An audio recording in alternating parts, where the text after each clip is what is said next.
On this special edition of JT's Pest Control, we're going to show you how to fix a broken trap. Tristan, this is probably your specialty.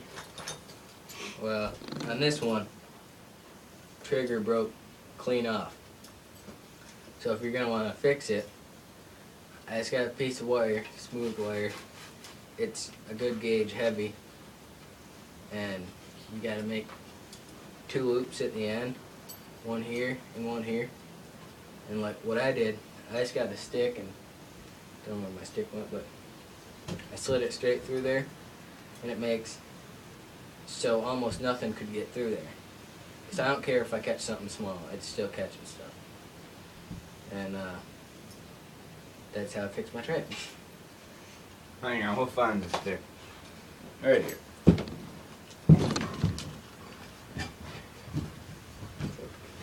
Okay, well here's my little stick. Got it? Put it through one end, got her nice and tight. And then I put on that end. It's not even, but there. If you watched any of the other JT's Pest Control, you would have seen this trap in our explanation of all the traps. Out of all the 110s that the company has used here, that's probably the most efficient one. And if you break one, see how low that is. Nothing's going through the sides or nothing. Simple to fix. Either. You may have deer antler. Yeah, this way. That's an animal, sort of. And it works. You know, and for new trappers, I have to say, I don't totally agree with the whole thing about giving us a whole bad name. When you first set your traps, some people think that the first day you set them, you can wait 2 days because your scent's still strong. That's totally wrong. Totally a myth. Check them every day. No matter what, check them. Because you don't want... I actually one day lost one of my traps. Had a nice big coon in there. And something came along and ate the coon because I couldn't find the trap. Found it 2 days later.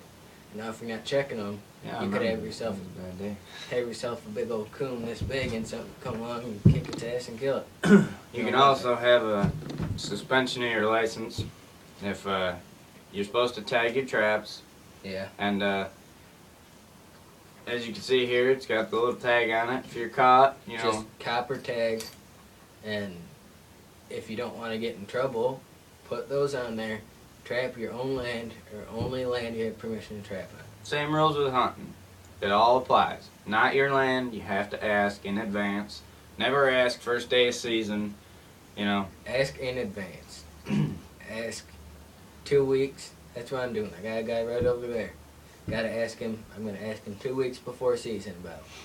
See if everything's alright, because that gives me 2 weeks to get all my shit ready. Now, another thing is, if you're trapping a variety of things, it helps a lot to have more than one person because it can be dangerous checking trap lines. Me and him check traps together. We split up usually. We both have 22.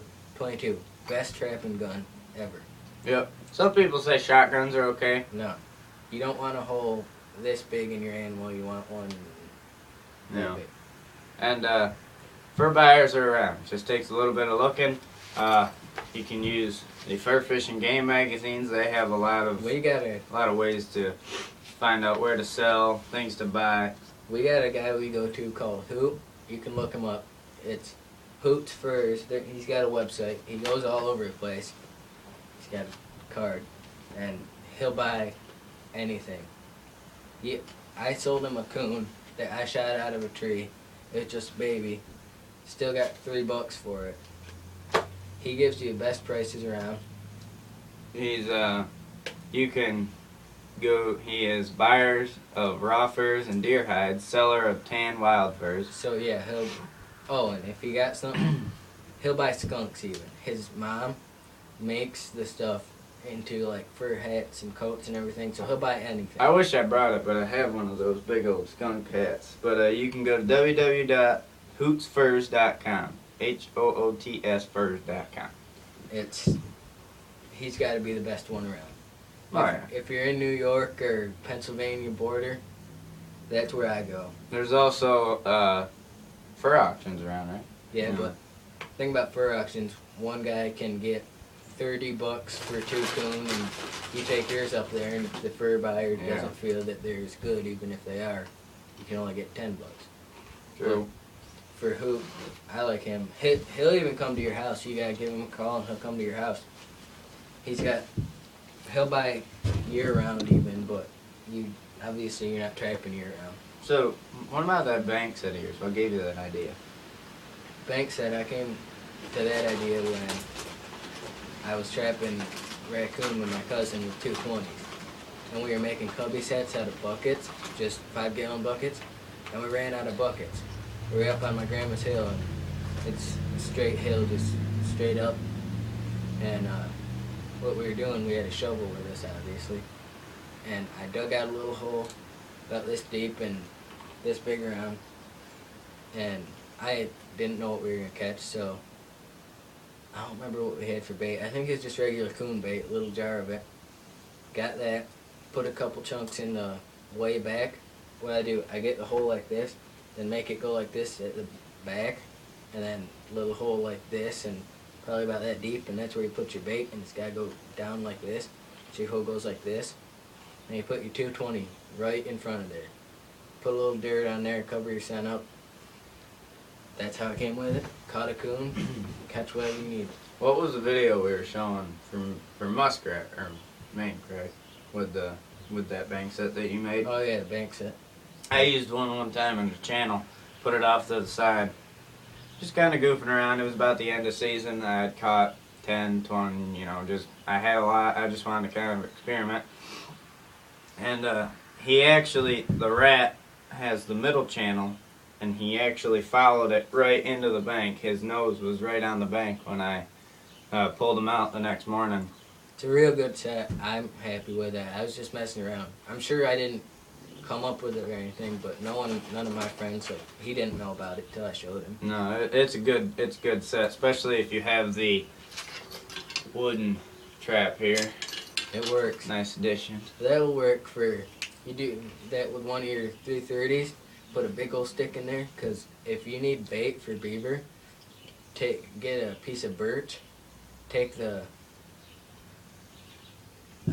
make it white. Take the bark, take everything off of it till it's down to clear white. And then you put it in there. You want it to be about this long probably for a 330. Make it regulation so it's legal. And then you'll be able to catch yourself a good old beaver. A lot of guys actually do that without even breaking their trigger off. So, what's the one set we did there up on the hill with the dead bird and the cubby? Have you ever used a cubby set before? Yeah, I was just messing around. I got one weasel in it. I've only done it a couple times.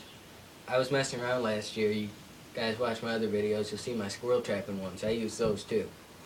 Got a bunch of gray squirrels. Just stick a little chunk of peanut butter, like quarter size in there. Cut. I usually use a milk jug. I screw the cap on and poke holes in it so it can smell but it can't get through. Got yourself a squirrel. Good eating too. Now, with the beaver, I heard that you can also use the castor from the beavers as a scent bait or something. What you do with that, we usually do that if it's got a little lead-off channel, it's like this.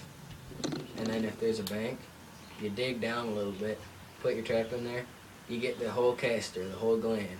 Stick it, put it on a stick, stick it up into the bank about this high above your trap. Beaver comes down and smells that, he's going to go for the castor. Just see if there's other beaver or anything.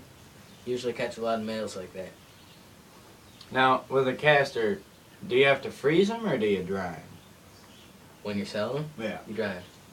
How much do you think they were worth this year? This year, $10 a pound? No, $40 a pound. Because my grandpa sold a bunch. Yeah, that's right. I remember, I think it was your dad told me they're about $40 a pound. Yeah, $40 a pound. A pound is a lot for a castor because they're only about that big. They're about a gland, about this big around. They have it's just a musk odor. terrible to get on your hands, but what you do, they're worth it if once you're skinning it out. Once you're done skinning, you can see the casters right there. And don't poke it, or that ruins the whole value. You gotta throw it away. No, worth nothing. They use them for bait. They grind them up, put them in your beaver bait. So next time you buy a little jar of beaver bait or any kind of bait, just smell it and see if you can tell there's castor in there. And I think last segment we were gonna do here is what's the animal you tried to catch the most, like the hardest animal. One animal that gave you the hardest time. weasel, because I had weasel trouble, kept coming in my barn, just tearing the heads off everything. And that took me about a week to catch, but I finally got it. I think mine was beaver. Well, it was a coyote. With any beaver traps that you set, always make sure you slide far away from any coyote signs, if any. But a beaver's natural prey, or natural enemy, besides man, is coyote. They're the only things that will even dare go after it on land. And we lost 3 beaver to what I'm assuming 1 coyote, because they were all in the same general vicinity. So we caught this beaver, and we went, and when I checked the trap the next morning, I looked, and his foot was in there, along with a good half of his body, and about 30-40 yards away, we found the other half all chewed up, gnarled up, and first I didn't believe it. I thought dogs, but then my dad told me that coyotes will do that. So we set out to trap some coyotes, and we didn't have any luck there, but he got 2 more of the beavers. But finally we had to move. Yeah, that's how bad it was. Still trapping them. When you're trapping mink, you're gonna don't go anyplace unless you see either scat or tracks, because they'll return. What they do is they go in a big circle all around the land. They'll return in 7 days. So if you don't catch nothing for 6 days, if you got Keep it yourself there. a good set, 7th day you should have them. Now I wonder why that is. Why they walk around that big circle? Because they take the big circles, because there's different spots for food. And we'd like if you guys ask us some questions, we'll answer them. Subscribe. Subscribe, comments, we'll read them. JT's Pest Control.